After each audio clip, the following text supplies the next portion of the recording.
Hello, and welcome to Episode 6 of The Devil House of Duskvale. My name is Ian, and I will be your narrator for today. As Kosef and the others throw open the door to Ellie's room, the first thing they see is the girl's immaterial form, shaking and sputtering over her rug. She turns to them as they enter, revealing not her usual blue eyes, but a sinister, bright orange gaze. Kosef gasps and runs to her side. Ellie! Ellie, can you hear me? Are you all right? She opens her mouth, but her reply comes faint and disjointed. Something's entered the house. Something very bad. Laylan ducks out of the room and peers down the staircase to see Lady Castellanter speaking to an extremely tall, extremely thin man holding a baby wrapped in pink cloth. The man's face is completely covered in dirty linen, leaving only his eyes exposed. The only visible skin on his whole body is that on his hands, the flesh of which is a drawn, pasty white, like a ghoul's, covering long, skeletal fingers. Cyril and Ragnar stand nearby, keeping watch. Laylan slinks back to Ellie's room, where Kosef is still trying to communicate. Ellie, will you be all right here? If you disappear, will you be safe? I think so. Ellie, will you be safe if you disappear? But before she can answer, the young girl fades away with a soft scream. Laylan creeps up to Kosef's shoulder. The baby's here. Kosef's gaze rises from Ellie's rug, and his eyes harden.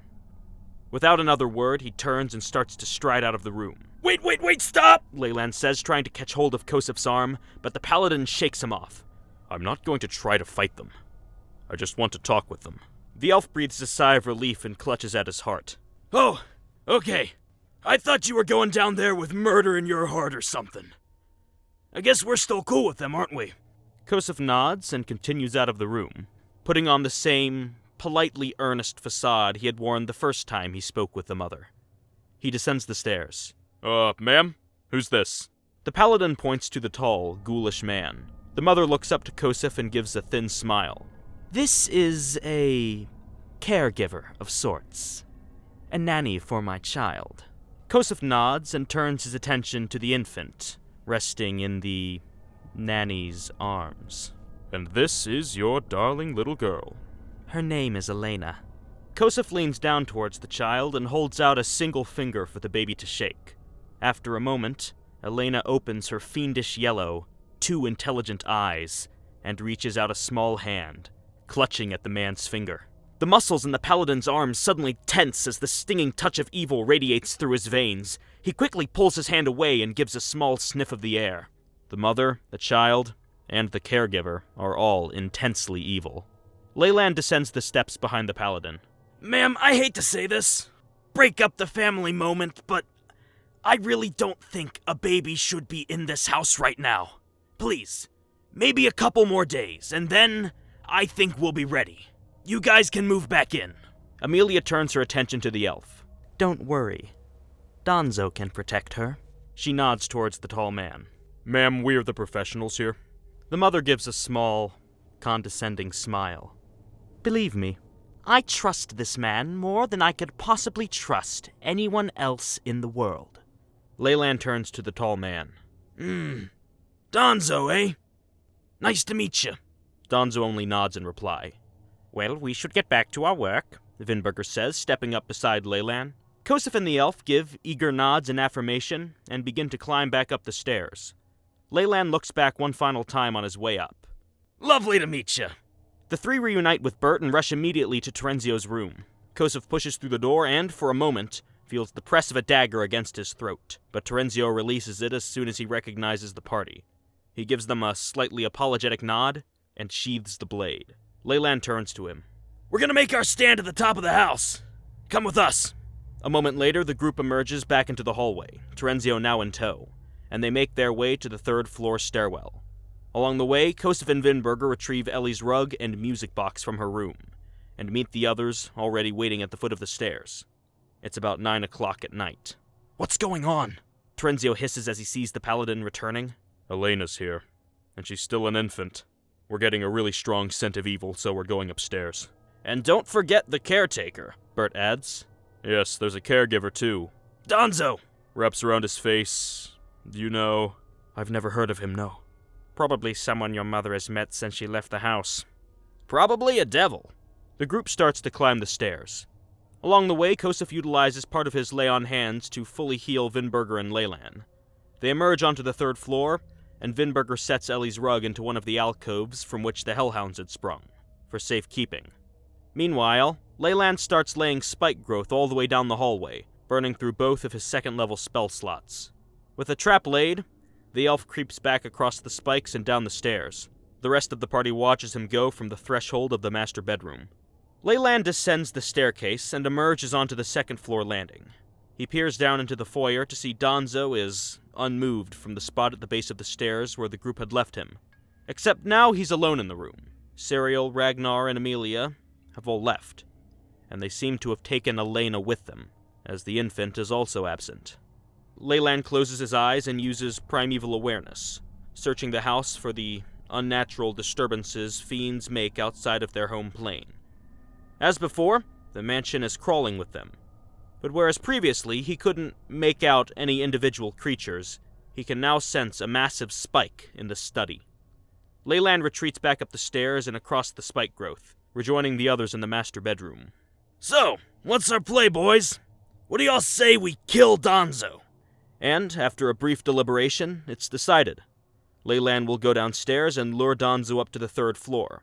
If the man tries to make a break for the study, Terenzio, skilled in ice magic, will attempt to slow the fiend down and stop him from pulling the mother into the fight. Just as they're finishing this plan, however, Vinberger raises a questioning finger.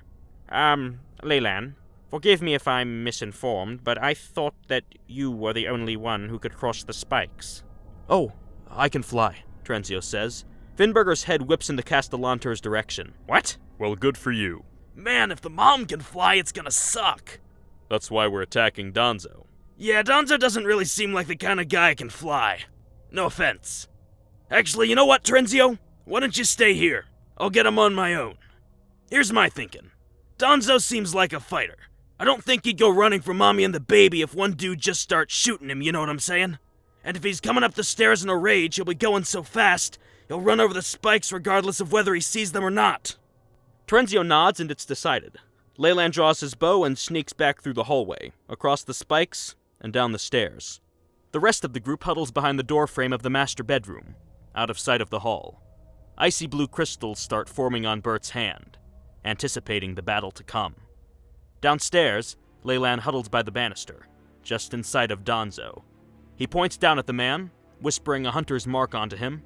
Then he knocks an arrow into his bow, rises to his full height, and launches 2 arrows into Donzo's back. Both projectiles find their marks and Donzo lurches forward, some of the rags slipping off of him to reveal bone-white skin underneath. A thick, black ooze begins to leak from his wounds, and he whips around, gaze snapping to Laylan. Without so much as a grunt, he gives chase, bounding up the entire length of the stairs in 3 strides. Oh shit! Laylan turns and dead sprints down the hallway, Donzo crashing just feet behind him.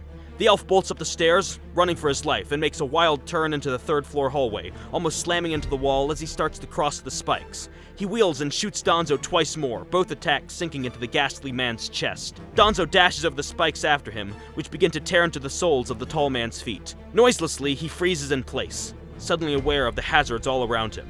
He looks down the hall at Laylan, still dashing for the master bedroom.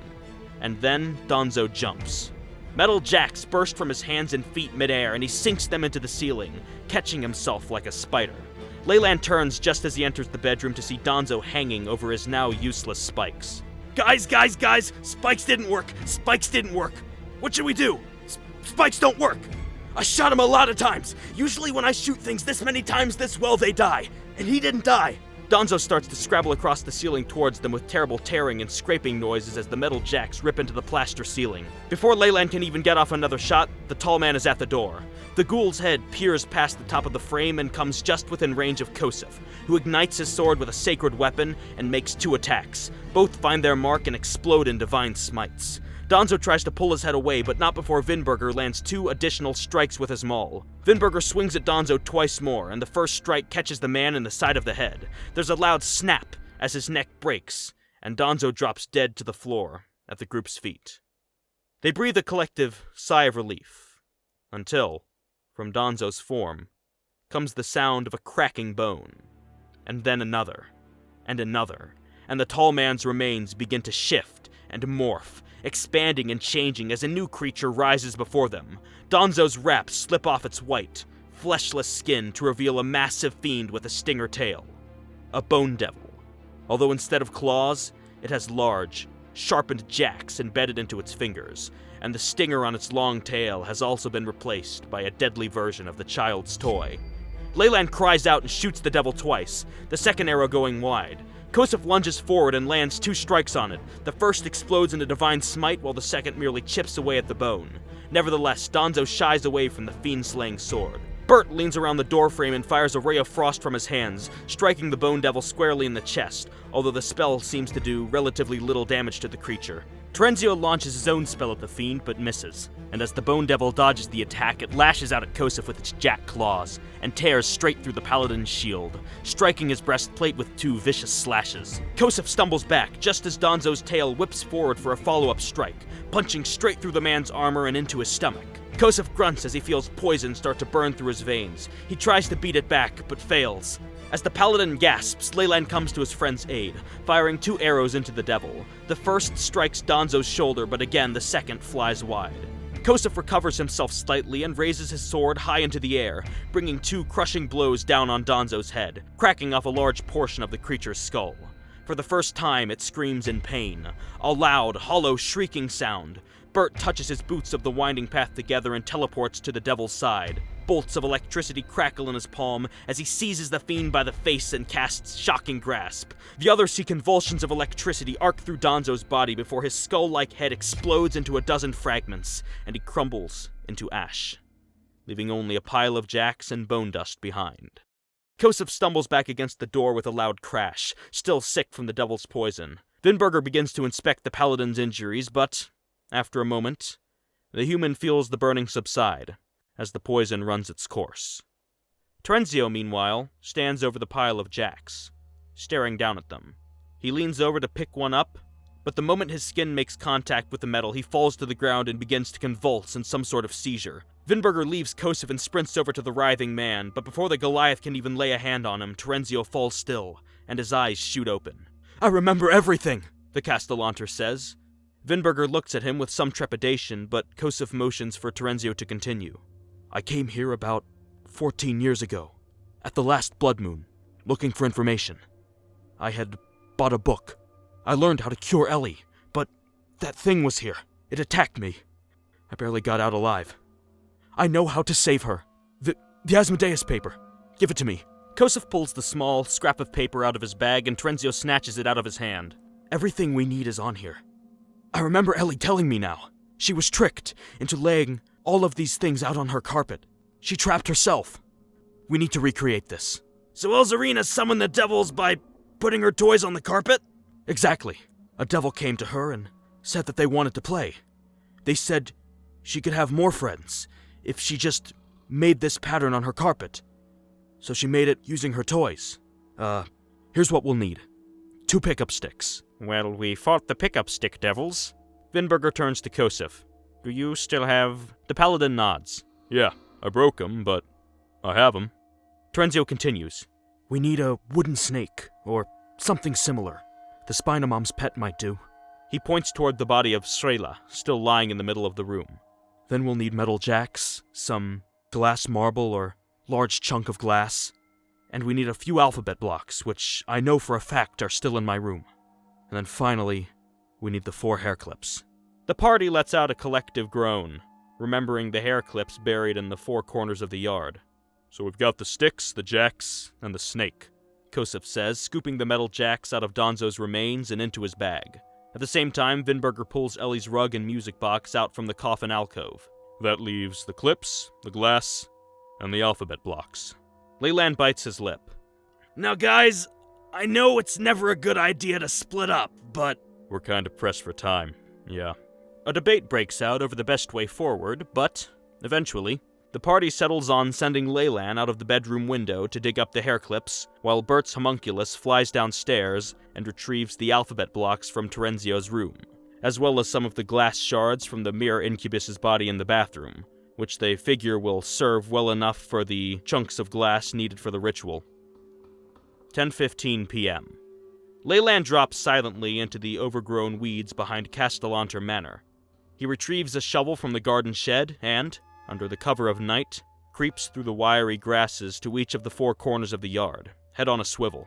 He digs up the pink clips and slips them one by one into his bag, until all 4 are back in his possession.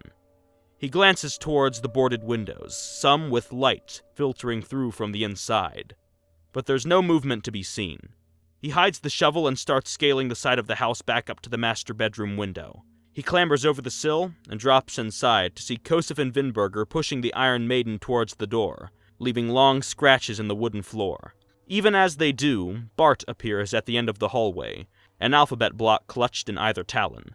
The homunculus flies through the doorway and deposits them beside a small pile of glass shards and 6 other alphabet blocks.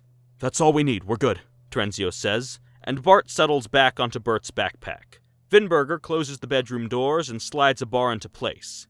He returns to the Iron Maiden and, with Kosef's help, finally positions the massive iron cylinder directly behind the doors, alongside the room's 2 armoires, and any other heavy object they could make into a barricade.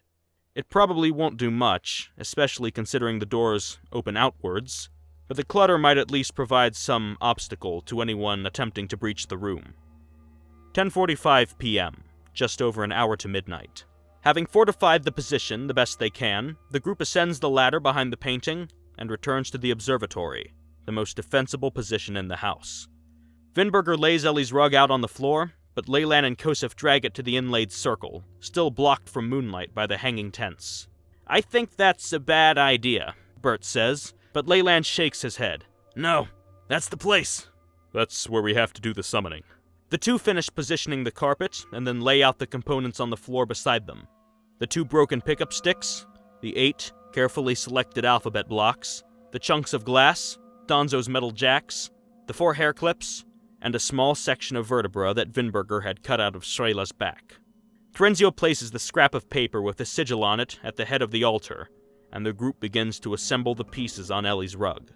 For the solitary arrow bisecting the circle, they place Strela's spine. For the 2 short lines parallel to it, they place the broken pickup sticks, mended with Bert's magic. They place the hair clips down on 4 matching symbols, the jacks on 6 X's, and the shards of glass on a series of dots, leaving only 1 set of components unaccounted for. What about the alphabet blocks? But Bert runs his finger around the outside of the sigil, tracing the word Asmodeus. 8 letters, 8 blocks. Blocks with letters Terenzio had specifically instructed the gnome to gather. Kosef nods in understanding and arranges the alphabet blocks in a ring around the rug. When it's all done, Laylan steps back and reviews their work. "So snake, hair clips, pickup sticks, jacks, glass, alphabet blocks. And the circle is the rug." "Terenzio, does this look right?" Terenzio looks over the arrangement and nods.